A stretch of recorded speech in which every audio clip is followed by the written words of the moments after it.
अध्याय के आरंभ में धृतराष्ट्र ने संजय से पूछा था कि युद्ध क्षेत्र में मेरे और पांडु के पुत्रों ने क्या किया।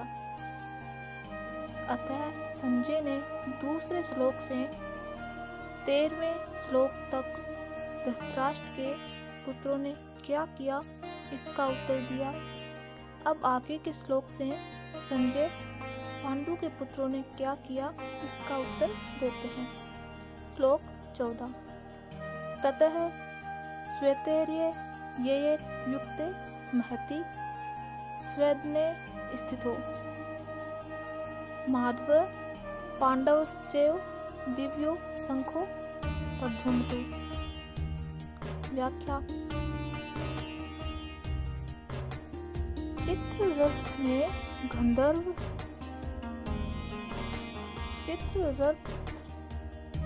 गंधर्व ने अर्जुन को 100 दिव्य घोड़े दिए थे।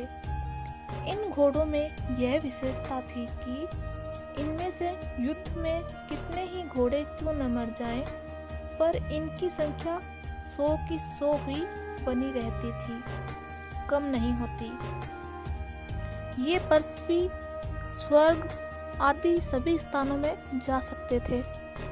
इन्हीं 100 घोड़ों में से सुंदर और सुशिक्षित 4 सफेद घोड़े अर्जुन के रथ में जुते हुए थे।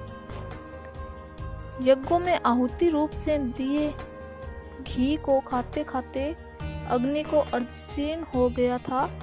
इसीलिए अग्निदेव खांडव वन की विलक्षण जड़ी बूटियां खाकर अपना अजीर्ण दूर करना चाहते थे, परंतु देवताओं के द्वारा खांडव वन की रक्षा की जाने के कारण अग्निदेव अपने कार्य में सफल नहीं हो पाते थे। वे जब जब खांडव वन को जलाते तब तब इंद्र वर्षा करके उसको बुझा देते। अंत में अर्जुन की सहायता से अग्नि ने उस पूरे वन को जलाकर अपना अजीर्ण दूर किया और प्रसन्न होकर अर्जुन को यह बहुत बड़ा रथ दिया। 9 बैलगाड़ियों में जितने अस्त्र शस्त्र आ सकते हैं उतने अस्त्र शस्त्र इस रथ में पड़े रहते थे। यह सोने से मढ़ा हुआ था और तेजों में था। इसके पहिए बड़े ही दृढ़ एवं विशाल थे। इसकी ध्वजा बिजली के समान थी। यह ध्वजा 1 योजन तक फहराया करती थी। यह ध्वजा होने पर भी, इतनी लंबी होने पर भी इसमें न तो बोझ था, न ही यह कहीं रुक सकती थी और न कहीं वृक्ष आदि में अटकती। इस ध्वजा पर हनुमान जी स्वयं विराजमान थे। स्थितो कहने का तात्पर्य है कि उस सुंदर और तेजोमय रथ पर साक्षात भगवान श्री कृष्ण और उनसे प्यारे भक्त अर्जुन के विराजमान होने से उस रथ की शोभा और तेज बहुत बढ़ गया था। माधव पांडवश्चैव अर्थात माँ नाम लक्ष्मी का है और धव नाम पति का है, अतः माधव नाम लक्ष्मीपति का है। यहाँ पांडव नाम अर्जुन का है, क्योंकि अर्जुन सभी पांडवों में मुख्य हैं। पांडवाना धनंजय। अर्जुन नर के और श्री कृष्ण नारायण के अवतार थे। महाभारत के प्रत्येक पर्व के आरंभ में नर और नारायण को नमस्कार किया गया है।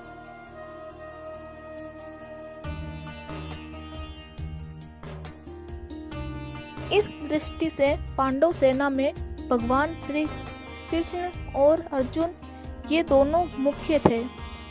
संजय ने भी गीतों के अंत में कहा है कि जहाँ योगेश्वर भगवान श्री कृष्ण और गांडीव धनुषधारी अर्जुन रहेंगे, वहीं पर श्री विजय विभूति और अटल नीति रहेगी।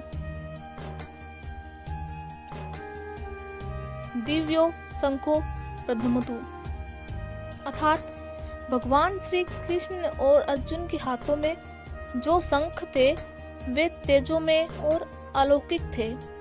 उन शंखों को उन्होंने बड़े जोर से बजाया। यहाँ शंका हो सकती है कि कौरव पक्ष में मुख्य सेनापति पितामह भीष्म है, इसलिए उनका सबसे पहले शंख बजाना ठीक ही है। परंतु पांडव सेना में मुख्य सेनापति धृष्टद्युम्न के रहते हुए ही सारथी बने भगवान श्री कृष्ण ने सबसे पहले शंख क्यों बजाया? इसका समाधान है कि भगवान सारथी बने चाहे महारथी बने, उनकी मुख्यता कभी मिट ही नहीं सकती। वे जिस किसी भी पद पर रहें, सदा सबसे बड़े ही बने रहते हैं, कारण कि वे अच्युत हैं, कभी च्युत होते नहीं।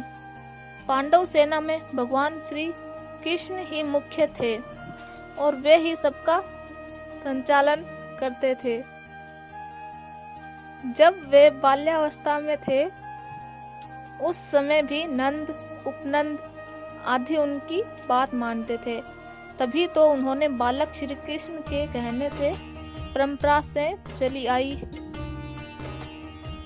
इंद्र पूजा को छोड़कर गोवर्धन की पूजा करनी शुरू कर दी। तात्पर्य है कि भगवान जिस किसी अवस्था में, जिस किसी स्थान पर और जहाँ कहीं भी रहते हैं, वहाँ वे मुख्य ही रहते हैं। इसीलिए भगवान ने पांडव सेना में सबसे पहले शंख बजाया। जो स्वयं छोटा होता है वही ऊंचे स्थान पर नियुक्त होने से बड़ा माना जाता है। अतः जो ऊंचे स्थान के कारण स्वयं को बड़ा मानता है, वह स्वयं में वास्तव में छोटा ही रहता है।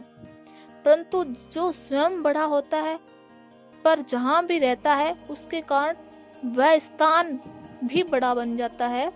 जैसे भगवान यहाँ सारथी बने हैं, तो उनके कारण वह सारथी का स्थान भी ऊंचा हो गया।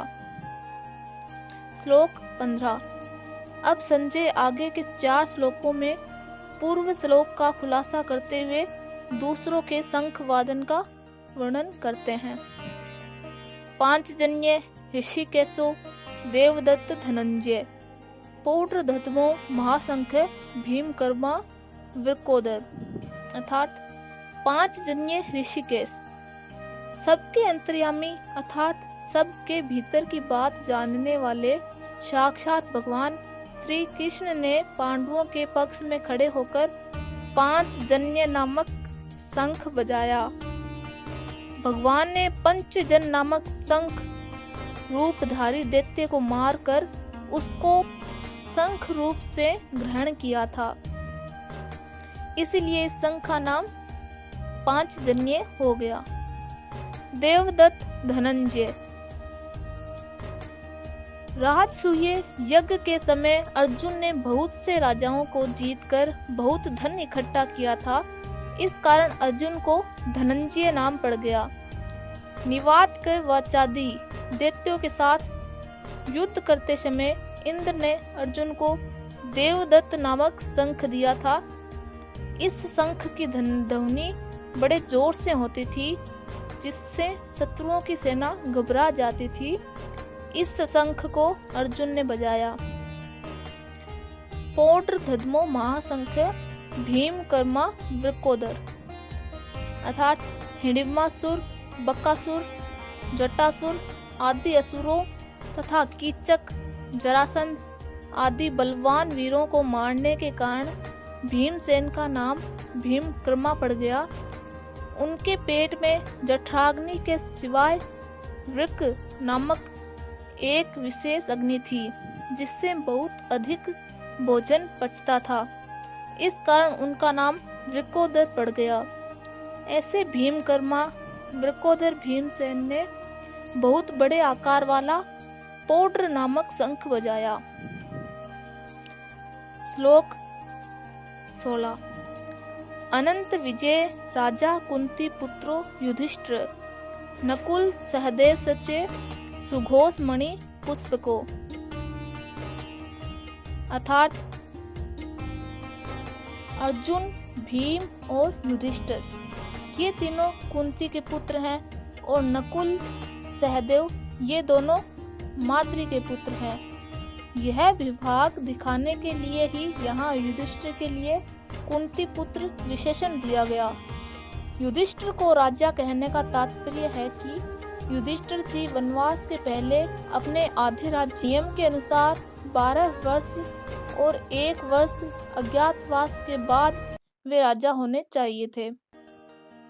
राजा विशेषण संजय कहकर यह बताना चाहते हैं कि आगे चलकर धर्मराज युधिष्ठिर ही संपूर्ण पृथ्वी मंडल के राजा होंगे। श्लोक 17 और 18। काश्यचे परमेश्वाच शिखंडीचे महारथ धृष्ट धूमनो विराटश्चे सत्य किश्चे पराजिते द्रुपतोश्चे सर्वस्य पृथ्वीपते सौभद्रश्च महाबाहु संखाधमो पृथक पृथक। अर्थात महारथी शिखंडी बहुत ही सूरवीर था। यह पहले जन्म में स्त्री था जो कि काशीराज की कन्या अंबा थी और इस जन्म में भी राजा द्रुपद को पुत्री रूप से प्राप्त हुआ था। आगे चलकर यही शिखंडी स्थूणाकर्ण नामक यक्ष से पुरुषत्व प्राप्त करके पुरुष बना।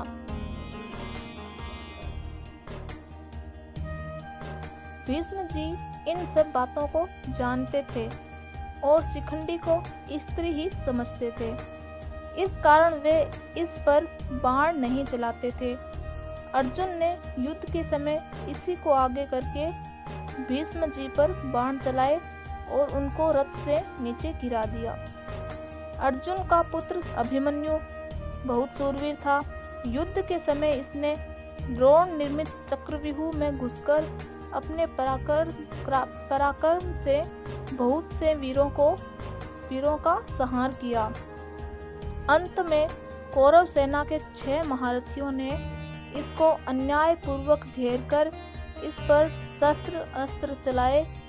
दुशासन पुत्र के द्वारा सिर पर गदा का प्रहार होने से इनकी मृत्यु हो गई। संजय ने शंख वादन के वर्णन में कौरव सेना के सूरवीरों में से केवल भीष्म जी का ही नाम लिया और पांडव सेना के सूरवीरों में से भगवान श्री कृष्ण, अर्जुन, भीम आदि 18 वीरों के नाम लिए। इससे ऐसा प्रतीत होता है कि संजय के मन में अधर्म के पक्ष का आदर नहीं है, यानी कौरव सेना का आदर नहीं है। इसलिए वे अधर्म के पक्ष का अधिक वर्णन करना उचित नहीं समझते, परंतु उनके मन में धर्म के पक्ष अर्थात पांडव सेना का आदर होने से और भगवान श्री कृष्ण तथा पांडवों के प्रति आदर भाव होने से वे उनके पक्ष का ही अधिक वर्णन करना उचित समझते हैं और उनके पक्ष का वर्णन करने में ही उनको आनंद आ रहा है।